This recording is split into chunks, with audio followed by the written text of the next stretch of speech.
je vais vous présenter les télécommandes. C'est pas exhaustif, hein, il y en a d'autres, mais la plupart des télécommandes qui ont existé et qui existent encore chez Nice sont toutes compatibles avec tous les moteurs Nice. Nice n'a pas changé de protocole radio, ni de fréquence, ni de protocole. Ça veut dire que les moteurs Neo radio, les moteurs Max radio et les moteurs ERA radio peuvent utiliser les mêmes télécommandes. Donc ça commence par ce qui s'appelait la Plano 1, mais de chez Motus à l'époque, puisque Nice a racheté Motus, donc il y a des Plano 1. Alors, Motus avait son propre protocole radio, hein, donc il faut absolument que ça ait cet aspect-là. Hein. Si c'était des espèces de porte-clés, ça ne marche pas forcément. Mais par contre, si ça a l'aspect de la Plano 1, même si c'est marqué Motus, c'est compatible avec les anciens et les nouveaux moteurs Nice. Donc là, vous avez la 1, vous avez la 6 canaux, hein, donc équivalent Plano 1 et Plano 6. Donc on les retrouve avec le logo Nice, Plano 1 et Plano 6. Ok, donc ça c'est les télécommandes dites murales parce qu'elles sont faites pour se fixer au mur. Bon, en télécommande nomade et ancienne, vous avez l'Ergo. Alors je n'ai plus d'Ergo 1, mais il y a encore l'Ergo 6, hein, l'Ergo 6 canaux. Et là, on a les télécommandes modernes. Donc l'ERA W1, un canal, l'équivalent du Plano 1.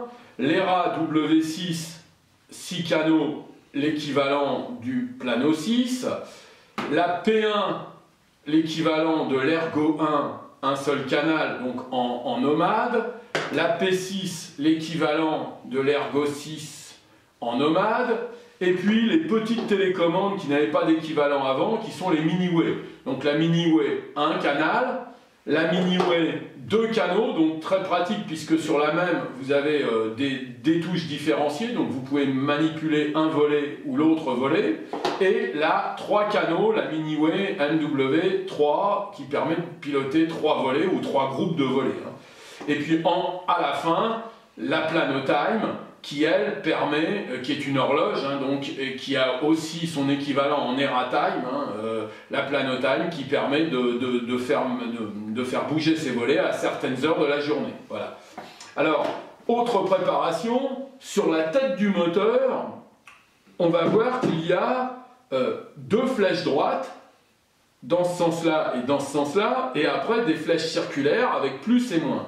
Donc les flèches droites vont indiquer le sens de rotation du tube. Hein. C'est pas parce qu'elles sont comme ça que la flèche qui va vers le bas indique la descente. Elle indique le tube qui tourne dans ce sens-là. Et la flèche qui va vers le haut n'indique pas la montée, elle indique que c'est le tube qui tourne dans ce sens-là. Donc, une fois qu'on a identifié sa vis, on va tourner plus ou moins dans le sens qu'on aura identifié. Mais encore une fois, les flèches ne veulent pas dire montée-descente, elles veulent dire sens de rotation dans un sens, sens de rotation dans l'autre sens. Et après, on va plus ou moins dans ce sens de rotation.